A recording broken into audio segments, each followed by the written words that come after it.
everybody. My name is Pastor Corey. I get to be the lead pastor here at Westwinds. What I was going to say is if I've not had the chance to meet you, I would love to. I hang out in the lobby after service, and I would really love the chance to know your name. Before we kind of jump in today, I'm going to need a little bit of help. If you are, I need a lot of help. I need a little bit of help. If you are on the inside here, there's a few baskets on these tables, and in them are these stones. And I would like everyone to get one of these. So if someone on the inside of the rows would mind grabbing and start passing around. For those of you up in the, there's some coming around there. We have these practices that we do during Lent. It's kind of like a heightened season of Christian practice. One of the practices we've taken on in this season is during our teaching times, and eventually we'll have a confession and we'll come to the table together today.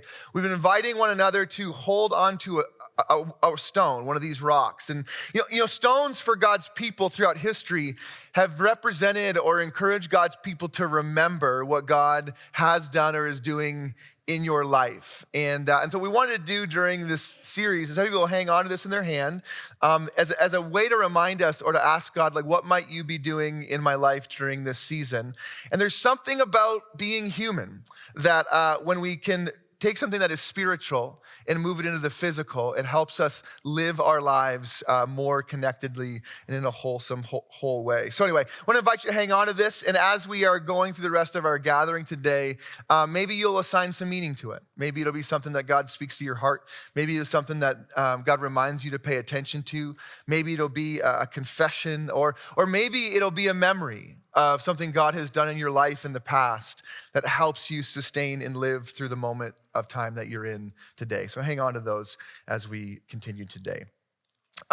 There's this internet craze right now of young people asking their parents about the 90s. Anyone seen this one? Does anyone remember the 90s? Yeah, you giggle a little bit, but some of you grew up in the 70s and you don't remember, okay? I grew up a child of the 90s, and this kind of internet craze has led me down this rabbit trail, and I began thinking about my childhood. Does anyone, when you were growing up in the 90s or you were parenting in the 90s, remember the Tamagotchi? Or I think in America, it's the Tamagotchi. Yeah, I'm Canadian. It's Tamagotchi, okay? You get these Tamagotchis. I don't know if you remember, there was these little plastic eggs, and they had this little tiny screen, and there'd be these 3 buttons on it. And on the screen was this little creature.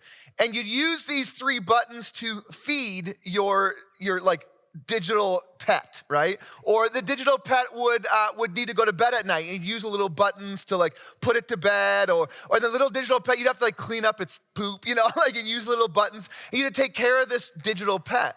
And the digital pet wanted something, it would beep at you. Well, some of you might remember, but there was this huge craze, and you couldn't even get them. You remember these times? I got one, right? So I had one. So I was going back and I was remembering some of this, and I was watching these videos of these teachers talking about kids bringing these to school and the challenge of educating your classroom while all these kids had their Tamagotchis. And you wouldn't believe it though. I was watching these videos, and this is back in the 90s, and the teachers are on the news talking about their concerns with these kids and their screen time. This little tiny screen, right? But this was kind of the thing back then. I don't know what it was, but it was this kind of collective wisdom of we got to teach these kids to be responsible. And so there was these items that would try to help kids learn how to raise a pet or a kid. Did anybody in health class have to carry an egg around for a week? Anyone remember this move? Yeah. And you're if you drop the egg, it was the equivalent of dropping your child was the idea, right? If you can't take care of an egg, you can't take care of a kid, And then there was did anyone have the one where you brought the crying baby home, right? I remember this was my high school, and they'd send kids home with these mechanical babies. And the kids would be coming to school completely exhausted because this mechanical baby would cry all night. It was some kind of I think it was a psychological warfare approach to trying to lower teen pregnancy. I think that was the goal, right? It was this idea that we're gonna give kids a taste of the future, right? To help them make better decisions today. This is a little bit about what Lent does for us. Like we live in the story of the past, and then we look ahead in resurrection into the future to help us each year discern how might we live today. I want to teach you a theological word, okay? I'm going to put it up on the screen here. You can bring this up with your friends and sound really, really smart. The theological word is proleptic. Try saying that. Say proleptic. Proleptic. Proleptic, it comes from the Greek word prolepsis, so it means pro, like before, and the backward leptic comes from the Greek word lambano. It's to take or receive. So literally it means to take hold of something ahead of time, to take hold of something ahead of time. Proleptic. Proleptic is the word. It's like an engagement ring is kind of like this, right? You give someone an engagement ring to ask them to marry you. You're living into something today that is meant to be in the future. We're living today. This idea of proleptic, or to live a proleptic life, is to live today what God will do in our lives in the future. It's why sometimes the Bible refers to God's people as a living hope, that we practice the hope that is in front of us in the midst of our lives today. Now, I want to be clear about this. Proleptic living is not some form of avoiding pain or avoiding hard things. To live proleptically, or to have a proleptic theology, is not like ignorance is bliss, right? That's not the idea. It's actually learning to live in light of the resurrection in the midst of our world today that is full of death. Proleptic.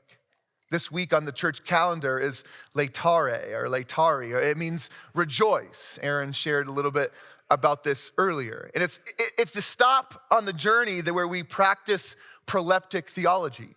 Like what we do on this Sunday, it's kind of like climbing a tall tree to look ahead to the promised land before having to walk through the desert.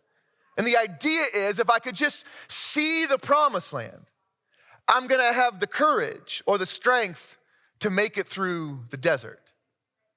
Some of you maybe have felt like this in desert seasons of your life before. If I could just see what it's gonna be like on the other side, then I'd have the strength to live through what I'm living here today.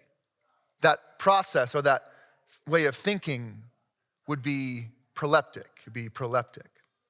Jesus acted and lived proleptically.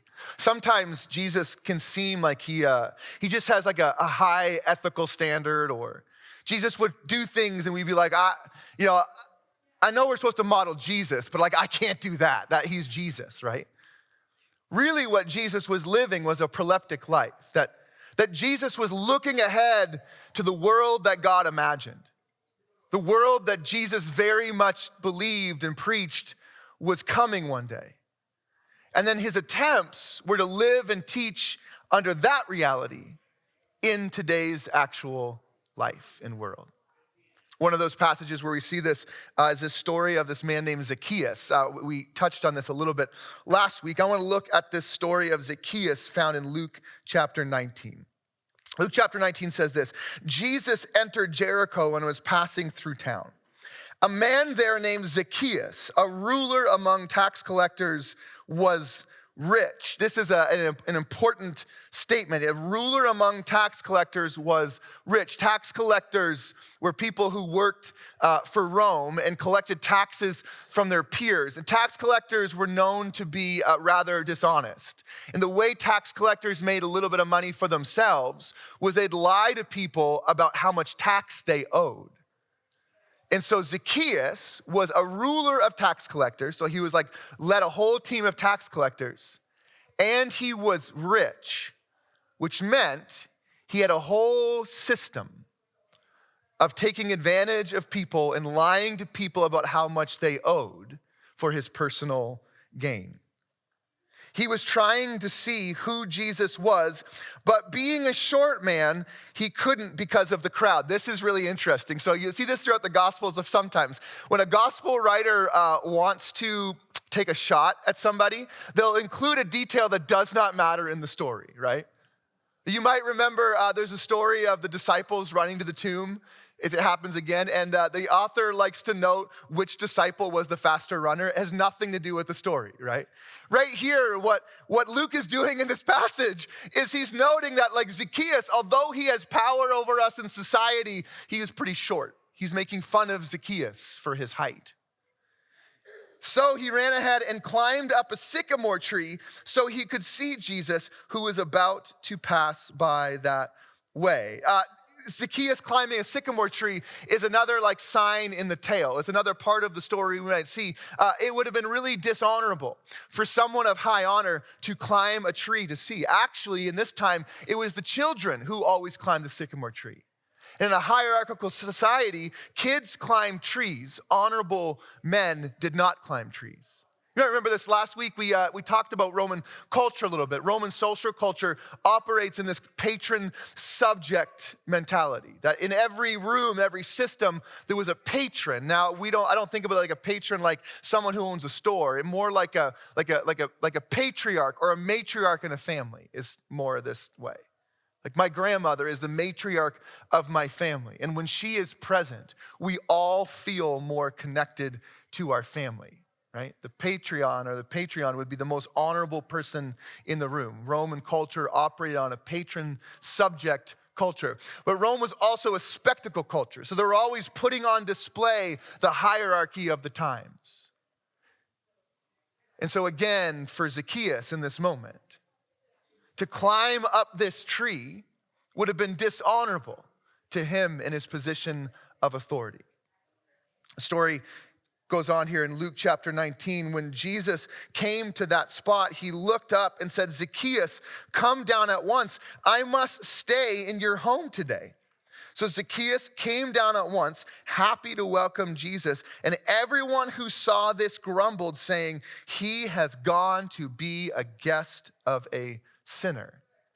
So again, in this spectacle culture, to go and eat with somebody was to accept them, was to place honor into their life, was to suggest that the person they are is someone you affirm or approve. And so Jesus says to Zacchaeus, "I'd like to come eat at your house." And Zacchaeus receives him into his house, and people are grumbling about this. Now, this is different than some of the other grumbles of religious people in the circle, in Jesus' world. Sometimes religious people would grumble about Jesus eating with those that were maybe considered of low esteem. This moment is different. This is people of low esteem who are like, Jesus is our guy. Jesus he's one of us. He's our leader. He's helping kind of speak truth to power. Jesus is this prophet among us who's pushing back against people like Zacchaeus. They're grumbling because Jesus is eating with their oppressor. Jesus is eating with their oppressor. This is not people looking down on who Jesus is eating with. It's people looking up at the person that he's eating with and saying, "I thought, Jesus, you were one of us." So the story goes on. Luke chapter 19, Zacchaeus stopped and said, "Lord, look, Lord, I give half my possessions to the poor, and if I have cheated anyone, I will repay them 4 times as much." Following the story here? Zacchaeus has cheated a lot of people over the years. And in this encounter with Jesus, he's saying, "I want to make it right. I want to make it right." Jesus said to him, "Today salvation has come to this household because he too is a son of Abraham. The human one came to seek and save the lost." A couple things I want you to notice here. I want you to notice how the hospitality of Jesus is what opens Zacchaeus to his path to salvation. That Jesus sits at his table.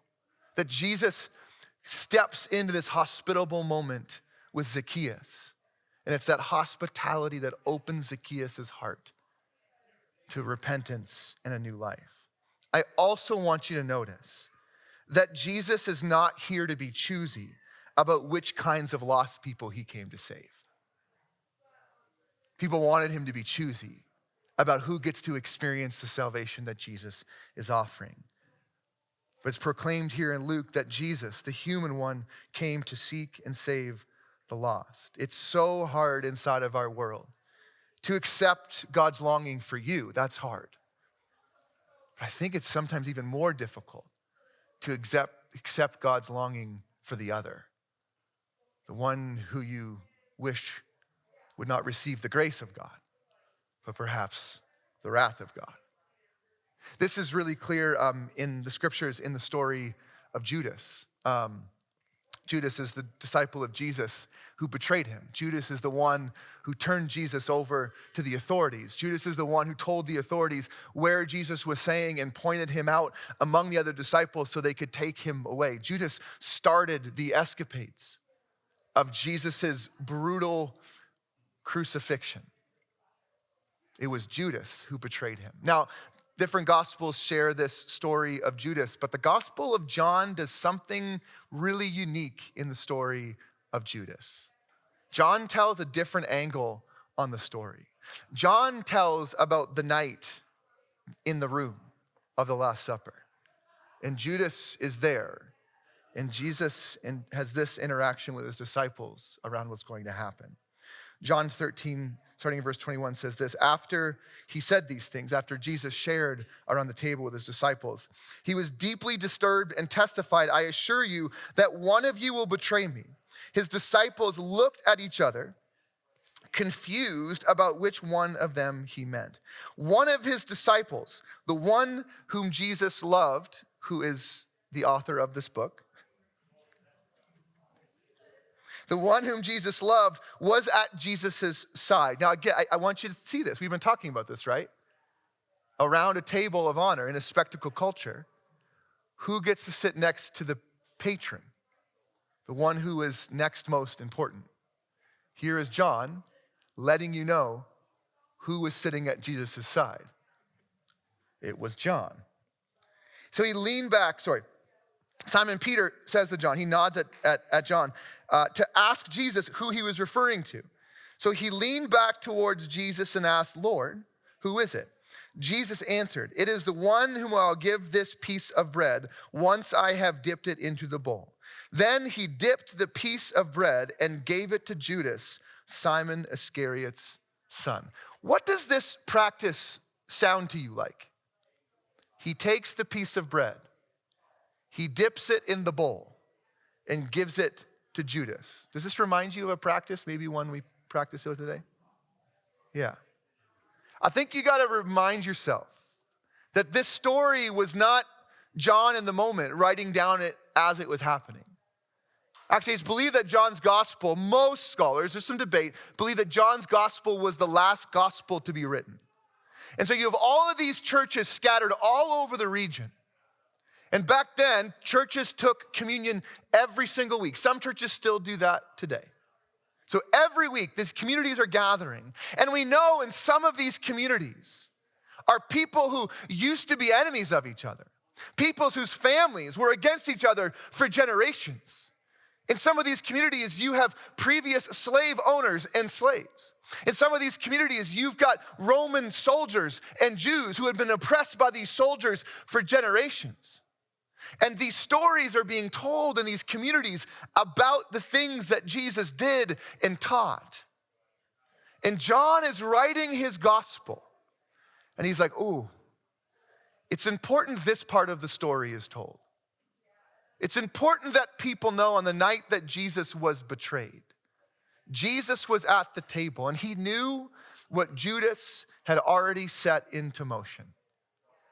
And on that night, he offers him a piece of bread dipped in the wine and says, Judas. He offers him communion. Why does Jesus do this? Actually, better question is, why does John include this in his gospel? Why did John go, you know what, none of the other gospels told this part of the story. We have to make sure it is included. Because Jesus and John are trying to teach us how to live proleptically. It's not like you love your enemies because Jesus told you to do it. It's not like I'm just gonna love my enemies because I have to, and if I don't, Jesus in the sky will be disappointed with me. It's actually different than that. It's this call to live proleptically. It's a call to imagine the world that is coming. The world where God creates all things. A world where God is not just on the throne, but people are gathered around him. And all people have bent their knees and their hearts to God. And in this world, no man, no woman is your enemy. No one is outside the experience of God's grace. And so around the table, we gather with people who we like and who we otherwise would not like. And we share in this practice together, not because we have to, not because we grit our teeth through it, because it's just this thing that our pastor keeps telling us to do, but because we are called and invited to live proleptically, to imagine a world where there are no enemies, where we are bound together in the grace and love of God. There's this book I really like. It's a short book by a guy named Rowan Williams. He, for a while, was the Archbishop of Canterbury. It's called Being Christian. It's a short little book that has this very practice-based view of the church. If you're like into that kind of stuff, it's a good read. Rowan Williams has a chapter in this book on the Eucharist, or the table, or communion. There's this quote from him that sticks with me deeply. This is what it says: "One of the most transformingly surprising things about Holy Communion is that it obliges you to see the person next to you as wanted by God." Can I say that again? One of the most transformingly surprising things about Holy Communion is that it obliges you to see the person next to you as wanted by God. I've been thinking about that this week, and in my notes, I wrote down these 4 questions. I want us to maybe sit with these a little bit. First one is, if I believed I was fully wanted by God, who would I be? Second is, if they believed, whoever they are, that they were fully wanted by God, who would they be? Number 3, if I believed that they were fully wanted by God, how would I see them? Question 4, if they believed I was fully wanted by God, how would they see me? I think these 4 questions help us think about what it might look like to live proleptically. In my sermon notes, I have this, it says, preach proleptically, with a big exclamation point. Are you ready? Because one day, those 4 questions will no longer be in question. One day, I will see that I am fully wanted by God. One day, you will see that you are fully wanted by God. One day, you and I will see that they, whoever they are, those people over there, that person over there, that enemy I have, that person I don't like, that person who makes me uncomfortable, that neighbor who really frustrates me, that person who harmed me that way, that person across the room who drives me crazy, that member of my family that I don't like being around. One day, you and I will see that they are fully wanted by God. And get this, one day they, them, whoever they are, will also see that you are fully wanted by God. See, resurrection, this Easter Sunday we're moving toward, promises that day is coming. Resurrection is this giant proleptic proclamation that day is coming. And until then, the church continues to set the table so the world can practice the future. This is what so much of the scriptures do. The book of Revelation, right? I thought I'd start a little controversy and read from the book of Revelation. Book of Revelation, chapter 21. Read this with me proleptically. Think about this. Look, it says, God's dwelling is here with humankind. He will dwell with them, and they will be his people. God himself will be with them as their God. He will wipe away every tear from their eyes. Death will be no more. There will be no mourning, crying, or pain anymore. The former things have passed away. This is the point of these kinds of texts. It's so that we might read them and meditate on them and have an imagination for God's future. And then live proleptically. Live in them today. This, my friends, is the future we're rehearsing together. A world where people fully live in God's presence and therefore see one another rightly. This week we begin this practice that we started a couple years ago called our Listening and Learning campaign. Anyone remember this from previous years? A couple years ago on our Listening and Learning campaign, we visited nonprofits around town to sit with them and do what the name says, to listen and to learn, right? And so we sat with different nonprofits around town and we learned about the people that they serve and the challenges of those people that they serve and the challenges of their nonprofit and the worlds they face in today. Last year, we spent time in our Listening and Learning campaign going to different kinds of churches in town, different denominations, different theological backgrounds that are so different than us. And so we sat with different churches around town and we listened and we learned. Are you seeing how this practice might help us to live proleptically? This year, we're gonna go spend time at local schools. So we've got 3 different schools we're gonna spend time with. One, we're gonna go spend time at Hanover Horton and to learn about this, maybe some of the kids or the young people in the rural parts of our community and what it might be like to be a young person today or what it might be like to live and serve these young people in their school. One of our other stops on our Listening and Learning campaign is on the other end. We're gonna go to Jackson High, and we're gonna sit with one of the most experienced counselors at Jackson High. And she's gonna share with us some of the challenges that the youth of our city are facing, some of the realities they see at Jackson High among young people. And then one of our last stop will be, we're gonna go over to Paragon School, our neighbor. And they work with a lot of kids specifically around reading and writing. And we're gonna go and sit and listen about their reading program. And then those who wanna stick around are gonna be able to stick around and help that night with the reading program. It's our Listening and Learning campaign. And why would we do that? Well, I think we can imagine a day where kids in our community aren't some of the most forgotten, overlooked people in our community.